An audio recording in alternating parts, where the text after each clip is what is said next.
fat, by the way. That booty got big as nuts. Alright, y'all. Welcome.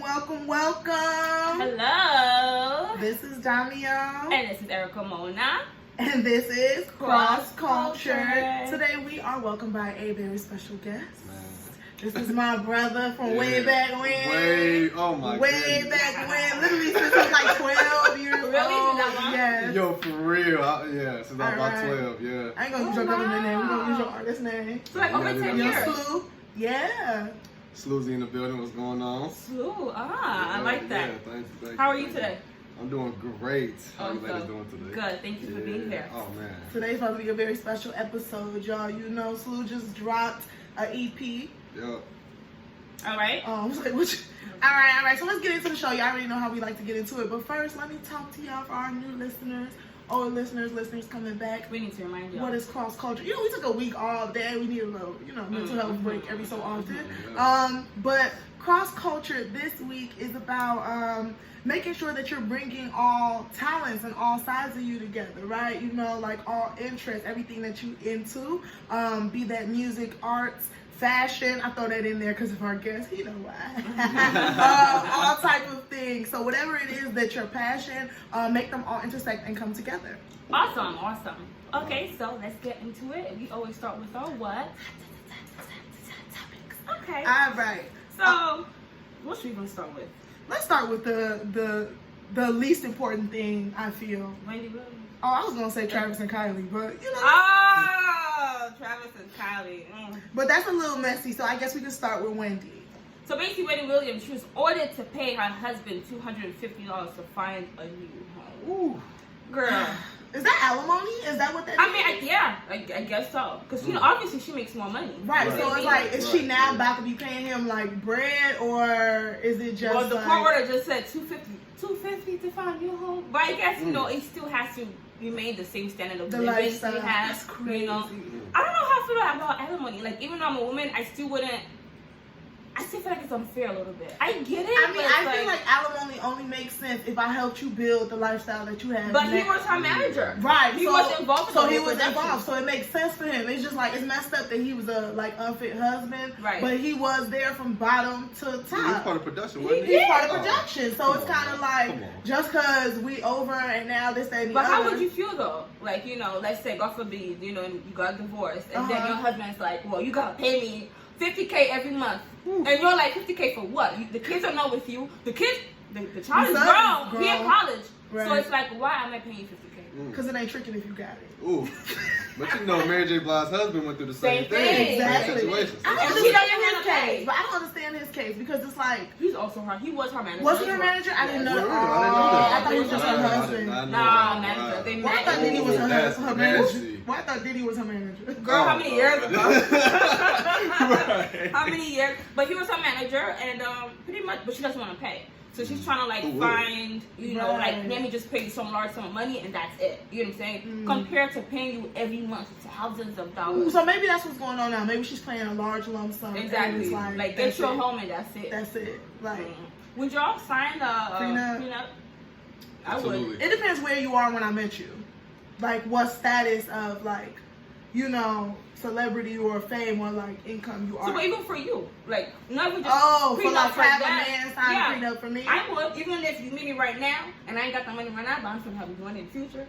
I'm gonna make it. I think whether you're famous or not, you should get a prenup. You should. Damn, that's crazy. It's sad because people say that. Are you already saying that it's not gonna work out or No, it's not. It's just security because things happen. People change. Yeah, people change. Especially if you get married at, it'd be 20 years down the line. You can't say you're the same person. But marriage is also a business. It is. So it is. Whether you sign a prenup or not, marriage is business. So it's just another line to the business. It is. Prenup. Damn. Well, good luck to her. Thanks. Praying for her. Okay, let's talk about Travis and Kylie. Yikes. So damn, I was really rooting for Travis and Kylie after they forced their love down our throats. I was like, okay, maybe they about to be all the roles this couple. We don't watch the documentaries. Right. It's just been all of this. They just did the little Playboy thing where I'm like, so that was shaking not the table. That was like a week ago, it felt like. Right. So now they talking about they taking a break. it's for our friendship and our baby is the most important thing. I'm like, friendship. So apparently it's a girl that is in a picture that may be the reason for the split. Old thing. I guess he has a type, as you said though. They look just alike. Like the fake body, the black hair, whatever, white. Non-black. Yeah. But I wonder what the breakup really was about. And I thought they got married. Didn't they get married? No, they never got married. I thought, but I'm confused because it seemed like Kylie was going on tour with him. Right. She was going above and beyond. She was like, like they were inseparable for a point in time. So a point in time recently, last week. Yeah. So I'm confused. It was all good just a week ago. Just a week ago. Men gonna find they way to cheat. Women not. Cause how? But y'all ain't gonna talk about how she was right back with Tiger the next day. Is that facts though? They said that's facts. Listen. No, she said she dropped her friend at the studio. But then Tiger said that's cat. Come on. Are we gonna talk about how people be using cap even though Chicago started the word cap? But that's a different conversation. Chicago started a lot of stuff. That's a different conversation. I'm gonna let Tiger use cap though. Cause maybe it was cap. Maybe it was cap. Oh, maybe he's also just doing it for publicity. Because I feel like he likes publicity. Exactly. I feel like Tiger didn't have no publicity. The whole Kardashian family loves publicity. Exactly. I watched the show, so I be seeing both sides. It's like. So what side do you think? It's like, damn, they really. No, it really be like, damn, they really just famous and trying to live their life, and people do be around them trying to be famous too, but also like. But they did the exact same thing. I mean, yes, it's a business. So they should complain. Like, it's all Kim was Paris Hilton, whatever club did, whatever she was. All of them were around people to make it too. So exactly, whatever. They were put in a position. Exactly. Adele. She is Adele, the singer, the British singer. Yes. She is now dating. She dating Skepta, ain't she? Oh my God, that is the wildest thing. I don't know her. That's what I was gonna say. I feel like Adele been with the black vibe. Like I feel like for a long time she just looked at her husband like, I married you. Because I look at his picture, I'm like, he looks a little. He look lame. He doesn't look like type. Now she's more spicy. You know what I'm saying? Listen, when I heard Adele rap Nicki's whole verse on Monster without missing a beat, I knew that she was about this life. Exactly. And I was like, oh. She wants some chocolate. Well, and she got some Nigerian chocolate too. I thought Skepta was Ghanaian. No, he's Nigerian. Oh. And from the UK. She doing bros in them. She got an African mandingo. She saw Top Boy. Yeah. I don't know. We'll see if this is just a little fling or if it's going to. I think it's a fling. It's not over. It's not. Yeah, probably. Probably just like dating. After rebound. They've been to Nobu. I feel like that's what rich people do. They go to Nobu. They get pictures taken. And then that's that. And that's that. Okay, which one should we go for? Okay, Amber. Let's do Amber. Okay, because this is gonna take a little second. Yeah. I have to be a little serious now. So this Amber, what's her name? Geiger. Yeah. And Amber Geiger, as we know, is the police officer that was on trial for the murder of Botham Jean.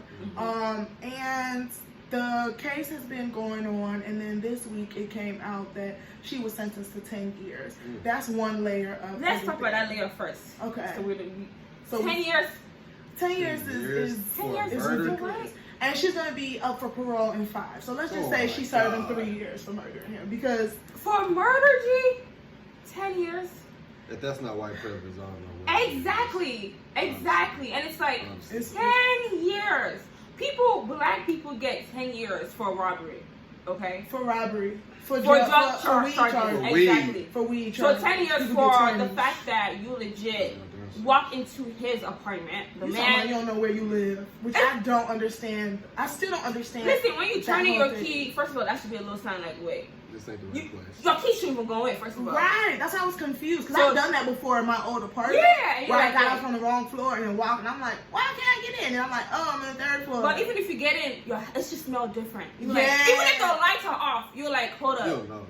The stool, what is that? Yeah, what is, you know what I mean? Like the shadow should be She different. wasn't drunk, you know what I'm saying? It wasn't like, oh, maybe she was high off or whatever. So the fact that you legit walked in, this man was sitting down watching TV, eating ice cream, like so harmless.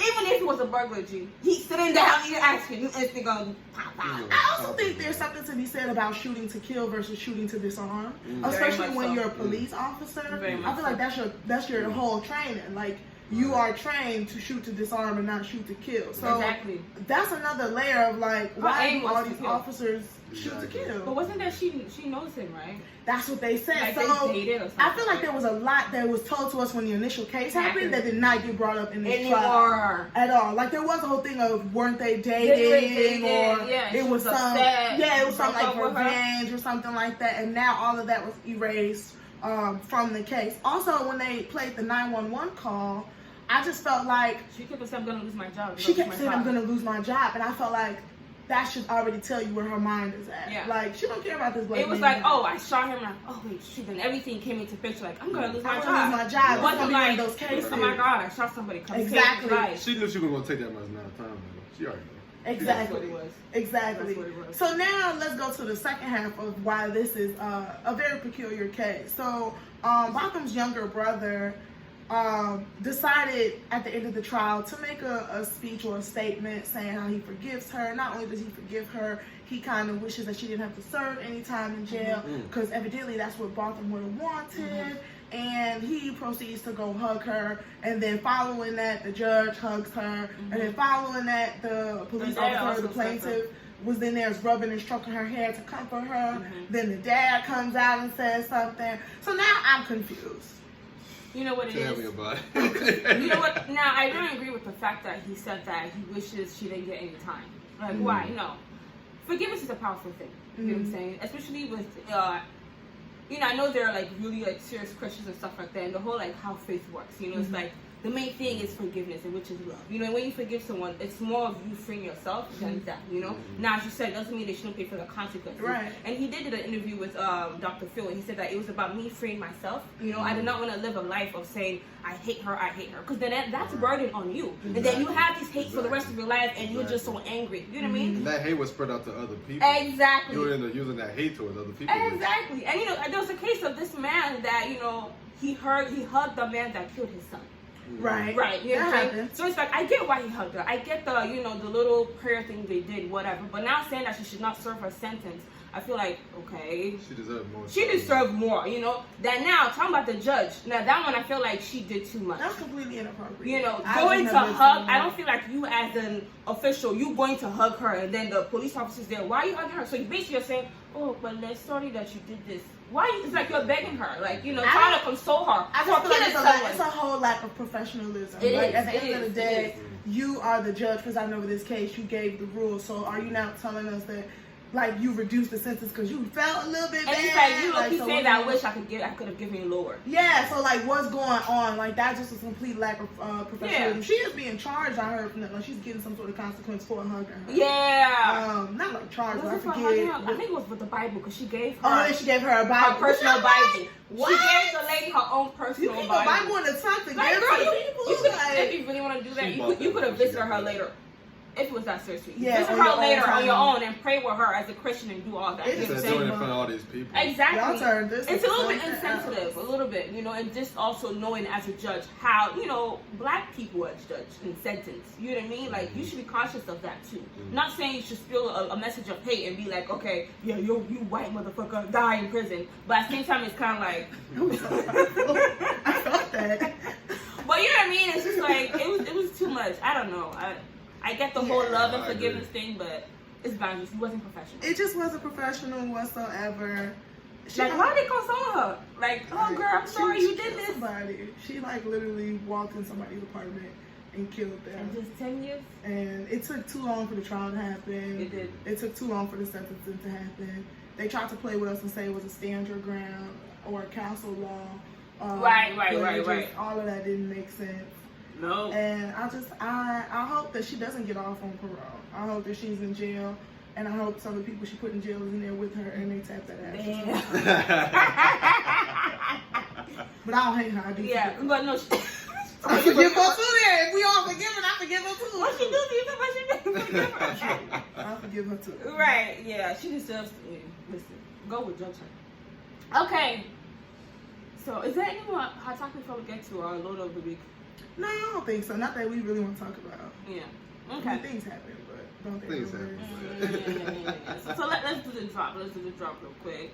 So this Aloto gonna be a little conversation if we really want to talk about it, because there's a lot of stuff, right? Because this Aloto of the week is a basketball wife. Well, she done been a basketball wife, a football wife, a baseball wife. She's a major league wife. Too? She could be if she wanted to. She's all sports wife, okay? As my good sis Tammy said, she done slept herself through all the major sports leagues. And she goes by the name of Evelyn Lozada.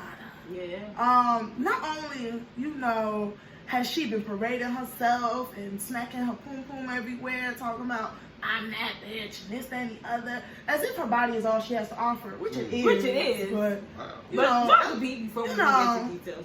Just there you go.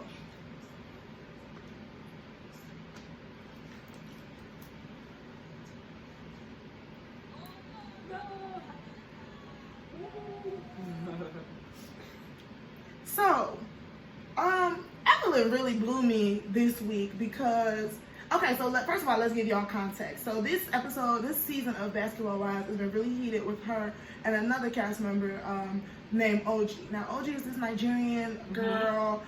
She was a former female football player. She's dating some, one of the basketball players that play overseas. Yeah. And Evelyn, as we know, has been every major sports player's wife or concubine. Concubine. What basically spurred it is, Evelyn was married to Chad Ochocinco Johnson, and there was a whole thing of Evelyn calling OG ugly because, I personally think it's colorism, but we'll get into that. And OG slapped her with a receipt if I'm ugly, why is your baby daddy in my DMs though? Or your old husband in my DMs though? I'm your favorite athlete's favorite athlete. Right.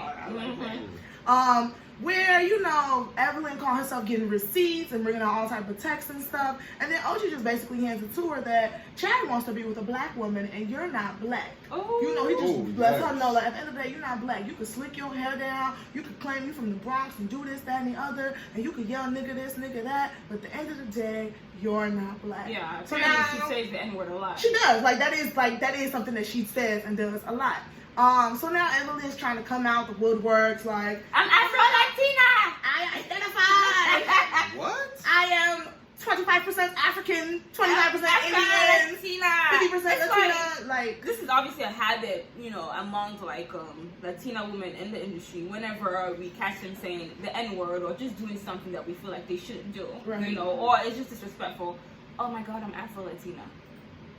Okay, when you've never ever claimed to be Afro-Latina, you know what I'm saying? You've never talked about your history or your whatever at all, by any means. All of a sudden, you're Afro-Latina. How are you Afro-Latina? It's just an excuse, you know what I'm saying? I just feel like I've said on the podcast before, I said, just because you're Afro-Latina, I'm not going to say you're not black, but there's certain privileges that come with being the race and the ethnicity of black that don't come with being just the race black. Yeah. Just because you are Afro-Latina and you, yes, technically are black, you're not African-American. You're not a nigga. At the end of the day, you're not a nigga. And you know how she explained the first time she came out? She was like, I grew up in the Bronx. I'm from New York. We're around different people. We ain't think about race. We're around black people. And that was her initial definition of being Afro-Latina. And she an idiot. And it's because you live in the Bronx with black people, so you feel like, oh, you black. But that's a New York problem, right? So if we really talking about this whole Afro-Latina thing in hip-hop, because Fat Joe was just out here talking the same talk. You know what I'm saying? About how Latinos are black. Yeah, he was saying Latinos are more black than black people, saying they're more connected to Africa than black people. More than black people. Which is ridiculous to me to even make that statement. And I think a lot of this comes because the hip hop culture started in New York, and in New York, that's the New York culture of being around Dominicans, Puerto Ricans, and they all grow up together and stuff like that. But every other black race, we do not identify like that. In Chicago. First of all, truth be told, I don't really know specific Puerto Ricans like that in Chicago. Growing up, I don't think I really had a Puerto Rican friend. I think we're more Mexicans. We had Mexicans in Chicago. We Mexicans. And I think in Chicago, we're able to say, we grew up with Mexicans, but we respect each other's culture, right? We could bachata with the Mexicans and do everything and do that and the other. They be with us, we could bang together, but I never really heard a Mexican say, hey, yo, nigga, what's up? You know what I mean? They might say it within their own Mexicans. Yeah, they might call each other niggas, but I've never heard a Mexican be freely to another black person, hey, nigga, what's good? This, that, and the other. That is a strictly New York thing. It is. So they gotta stop pushing that on every other black person. well, I in grew up in New York, Brooklyn. we grew up in Yeah. Brooklyn Yeah. in the Bronx. I don't care what borough you from. Don't Yeah. do it. Like, Yeah. just don't Yeah. do it. Yeah. And then, so her most recent thing, she's trying to break it down, right? What? She's talking about the origin of Puerto Rican culture. The Indian, Spanish, and African races came together on the island of Puerto Rico, contributing their blood and traditions to the formation of the Puerto Rican culture. So that's why she's like, oh, I'm naturally black because, through slavery and all, but it's like, it's Through still, slavery. you know what I mean? It's still like, That's so ignorant to me. you know what I mean? It's still like, So if that's the case, white people could say nigga too, because everybody knows all humans originate from Africa. That's the first thing they teach you in anthropology. Yep. All humans originate from Africa. At some point, white people migrated and became white people. So, like, are we now saying because they are 0.025% black that they could say nigga? And then she's gonna say, when a Hispanic person says they're Afro-Latina, they're not talking about African American. They are talking about being of African descent, as in if you run our bloodline, it would trace back to Africa. So okay, that's fine, but don't say nigga though. That's it. That's it. Like, that's So that's cool. why I say, the whole thing with blackness, it's just so many definitions to it. You know what I'm saying? Like, every person, the way you define blackness is different from how me as a Nigerian, Nigeria would define being black. You know what I mean? Mm-hmm. Or the way Afro or Latinas in Puerto Rico, the dark-skinned ones, would call themselves black. So everyone's definition of blackness. But in America, if you want to say black, we know what we mean by black. Exactly. And that means don't say nigga. Exactly. That's what I'm saying. It's like, just because you identify and that's your heritage, at the same time, nigga is a cultural thing. So culturally, it ain't your It's a culture. historical thing. Like, Calm down. Yeah. Like, so she got the loader of the week. She's a dummy of the week. I personally So, don't like Evelyn. I be wanting to fight her so bad. When I watch basketball, She's just ghetto. She's a bully. ratchet. She's just a ghetto bully. She's a hood rat. Hood rat. But all right, I think that's pretty much our hot topic. That is the hot topics of for the week. And so we have our guest here. So we're just gonna So we don't have a into topic it. today. Our topic is the interview. this Slew right here. That's Yes. our Okay. topic right Okay. here. You know what I'm saying? Yeah. So, what we're doing, this is like our very first real interview. Word. So thank Happy you I for could be being the our first. first I appreciate interview that. guest. You guys were the first people that came to my mind when I was trying Really? to. Hell yeah. That's exciting. What my goal was to do was to get interviews from people in the podcast and radio industry who were black. I like that. Not only black but black women. So I really want to emphasize on that. Okay. Yeah, definitely. So you guys were the first people that came up to me. Awesome. yay! Well, it's a pleasure That and honor excites to us. have you, and thank you for being here. Of course. Well, so I know Dami knows you more. This is my first time ever meeting you. Of course. Right. So right. the name Slew, where does it come from? Because I know you're a Christian, right? Yeah. Okay. Well, it's crazy how Sluzzie even came about. So about 6 years ago, 2013, yeah. Every 4th of July they had the fireworks at Veterans Park up here. So this one girl comes up to me and was like, "Yo, what's up, Sluzzie?" I said, "What did you just call me?" It's so random. And then and then she was like, "Oh, it's another name for a thought." And I was like, Oh. Wow. I was like, I'm truly offended, but I appreciate that. But Wait, so you a thought? I'm not. You But were? my perception, what people perceived me as was that. Okay. Even though they knew no details. Got They could say I was a thought, but could never name women that I No slept evidence. with. Yeah. No receipts on your thought either. No, for real, because it wasn't. There was no evidence. At that time, 2013, I was 16, 17. Oh yeah. I didn't lose my virginity until my senior year, till 18. So That's so honorable. Good job. I appreciate that. like I appreciate that. Very good. So I looked up Sluzzie on Twitter. You can just look up any word and just see who uses it. And so it's probably like 2 or 3 tweets, just some random stuff. And I was like, oh, so people don't even use this as a regular word. Right. I've never heard that. So I had looked it up on Urban Dictionary, and it was floozy and slut mixed together. Which I was like, okay, that's cool, I guess. So I changed my IG name at the time to Lil Sluzzie, and then it was right after that. And Everybody just, but nicknames are given to you. You know what I'm saying? Okay, reclaim it. Right. Yeah, so I really reclaimed it and just made it me. Right, and you appropriated it for whatever. Right, so Sluzzie is basically who people think I am, but the music is what it really is. That's really how it goes. Okay. I was like, what? Okay. Now, did your parents ever ask you how you get the nickname, and did they ask what it means? You know, mom. Well, she knows. She know my mama. Yeah, my mama definitely asked. It's the same story. Okay. I ain't gonna switch it up for nobody. I like that. That's good. Yeah, That's for good. real. That's good. All right. So, you're from Chicago, from the area, but you Yeah. live in Cali now. Yeah. So what's the difference you would say with the music? Like, how is it? Is there a different vibe in what it's done to your music? Is there like a different Of course. theme? It's for me personally, it's been a lot of progression just through the music. I feel like before I came out to Chicago, it was still a lane as a producer and a writer that I still have to tap in. So I think LA just gave me a new perspective. It's definitely LA is definitely more mainstream. Right. So it's a lot of more activity going on in LA as far as like just entertainment period. I feel like the biggest comparison between LA and Chicago is that you can just walk down the street and you can see anybody. Oh, You know that's what I mean? true. So I was working at the W at the time, and I'm on FaceTime. My homie just got off work, and Hollywood Boulevard is always packed. So this time it's a little bit too packed, and so I look to my right, and shit, Mariah Carey's right where that lamp is right yeah, there. that's Hopping out the whip. crazy. Like I met Fancy from the Jamie Foxx Oh, show. yeah. What's her name? Yeah. Gabrielle. Garcelle. Yeah, Garcelle. Uh-huh. Yeah, there it is. Yeah, I met her. And a few other people. But I don't know if you guys have seen the trailer for Once Upon a Time in Hollywood Yeah. with Matt Damon and Leo.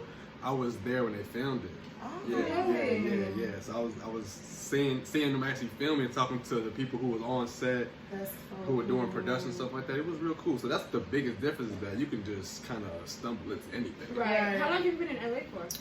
For a little bit over a year. Okay. A little bit over a year. Yeah. That's Ah. dope. It's definitely a different vibe. So the name of this EP, see, I don't be to see this. First of all, in music, it's EPs, it's Right. mixtapes, Right. it's albums. Right. What do you classify this as? This is an EP. Just Okay. this 5 tracks with a little bonus track at the end. Mhm. It's really, for me, it was just half an album for real. Okay. So I just called it an EP. All right. I'm not really into. I mean, I get the difference between mixtapes and albums. Mhm. But right now I'm on album mode. Okay. So I'm not really into. I see you. So you decided to name it The Day Flowers Bloom. Yeah. Why did you pick that title? What does that mean to you?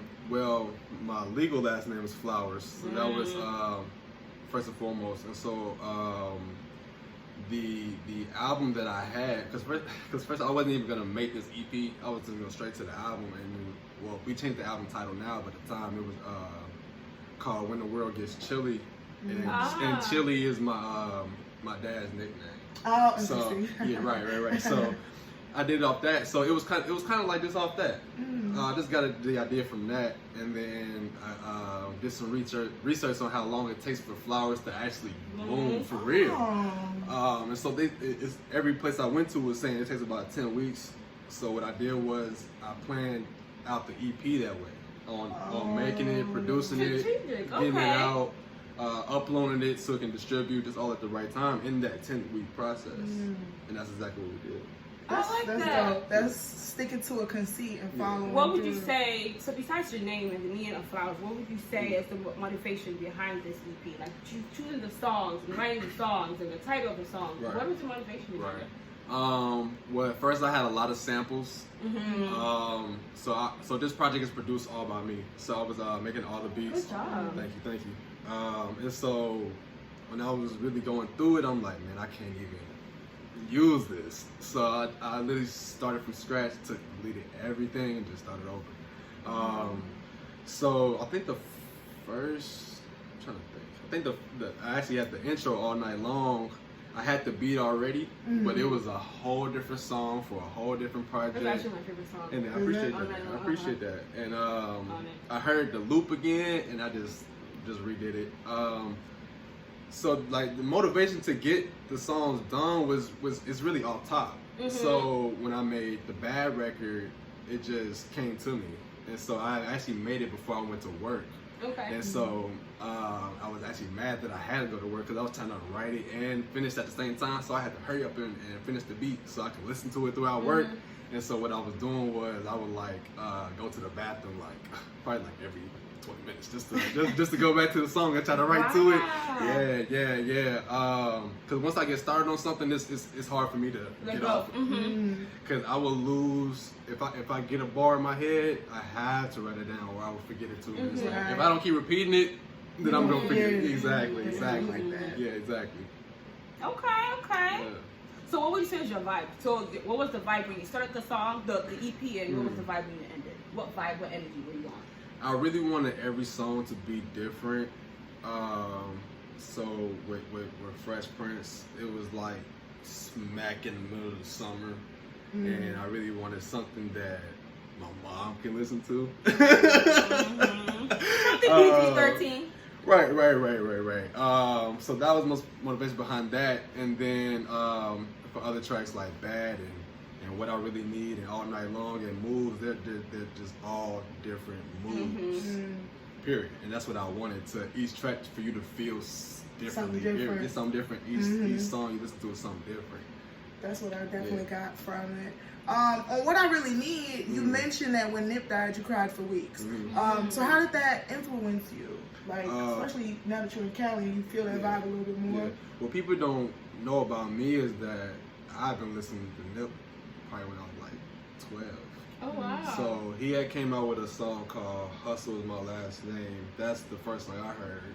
I was in, I'll never forget, I was in Calvary Academy parking lot right up here. My mom just had a Sirius XM, turned it on while she was in the school, you know. And then I heard that and became a fan off rip. So I really watched him grow. And he was really under the radar with music and things outside of music, which, you know, me, I really thought that was unfair. You know, people don't get their flowers when they Until that, So when he died, I feel he got he still didn't get the recognition that he deserved, even though, you know how people are when people with celebrities die. But he really meant a lot to me, even though I've never even seen the man in person, but you know how connections with people and the artist are. Especially when you're an artist yourself, it was real wild. So when he died, I was actually on the plane back to LA. So I pulled up to Midway up here, and then my phone was just blowing up. Talking about, man, Nip. I was like, fuck. So I spent the whole airplane ride trying to sleep it off. Didn't think it was real. Came back to LA, and you can just feel the emptiness. Wow. Like you can just feel it. You can feel it. Especially the first week, it was tough. It was real tough. Like I was just waking up. I would literally wake up and just start crying. Like for real. Just because I felt the pain. I just you can just feel it in the city. Whether you knew him or not, whether you've seen him or not. If you know his music, you know him. Right. Obviously, there's more stuff. You know, Right. You know the music, you can get a good idea of who that person is. You know, I really feel like I got to know who he was without even having to meet him. Right. So without him being my big brother, he was my big brother. You know what I'm saying? With the music, for real. I felt that for real. I just felt it how he said it, like. No, because I felt it too. Like, and I feel like I wasn't a huge Nipsey fan. Right. Either, but I still think about it. Exactly. I definitely still think about it a lot. Like, damn, Nipsey. Of course. He was authentic, you know, and he was a good person. Exactly. You don't see, as you said, you listen to his music, you see kind of person he is, you know, and that shows how authentic he is. Because some artists, it's like you just sing rubbish, and you have an idea of what is it about. You know what I mean? You're just like, okay. And his work in the community was really inspiring because that's what I aspire to do. Is just to continue to build in my community and following in that same path is exactly what I really want to do. Outside of Nipsey, who would you say are some other influences that you have right now? Or just even overall? Wow, that's a lot. Because the way I grew up, rap was like restricted. Okay. So my mom will play like Prince, Al Green, Isley Brothers, like Lauryn Hill, Fuji, stuff like that. CCDB, you know, stuff like that. And then my dad, when he would play rap, he'll play like the I'm Cool Like That record. Oh, He'll play like LL or Heavy D. Right. You know, he'll play like Fight the Power by Public Enemy, stuff like that. So that's what I grew up on. So when I got into rap myself, I was into the Kanyes and the Commons and the Jay-Z's and the Lil Wayne's and Gucci and the Young Jeezy and the T.I. It's a whole lot more that I'm forgetting, but those the ones that I named are like embodied in me, for real. Who's your dream artist to work with? Like right now, you gotta call and they're like, especially you in LA, right? Link you like, or like you walk in and you bump into someone and they're just like, hey, you wanna come to the studio real quick? Who would that be? Like you would drop, you won't go to work. Heck, you gonna be like, F this job. You know what? If Quincy Jones calls me right now and say he wanna produce a track. Oh my goodness, it's over with. It's over with. Quincy Jones has been somebody who I actually didn't name, but has definitely been a beyond influence for me, just because he did all types of genres, from jazz to pop, to blues, to pop, to theater, to oh my, it's really endless for him. And so just to even have a conversation, he don't even have to produce no record. Oh my goodness. All he gotta say is, yo, let's go to the studio and let's just chop it up, and I'll do anything. Okay. Quincy. Okay. So let's get into some of these songs. Let's do it. Alright, so Bad. You know, ask me about that. You know, I feel like that's definitely the emotional song. It is. You know, you speak about a young woman, a lady. I do. Let's hear some of the inspiration. Well, the Bad record actually, I was making when I was trying to make the EP, I was like, I'm gonna just do one love song, and so I made like 5 of them, and then the ones that I was making at first weren't really hitting. And so I tried to be as vulnerable as I could on this record. So making Bad, it was a lot of self-reflection. It was a lot of who I am, trying to figure out trying to acknowledge the negatives and try to fix it, basically. And one of the things that I really realized was that shit, I'm just terrible at moving on from situations. And from that situation particularly, it was tough. Was it a serious relationship? It was. Okay. We had got close quicker than we thought, which made things hectic, and then it was a lot of my surroundings outside of relationship were going down. Okay. With family, a bunch of stuff. At the time, I just got kicked out of school, so it was real heavy at the time when everything happened, and we ended up falling out. But when I moved to LA can get pretty lonely, and so you just start to think. Right.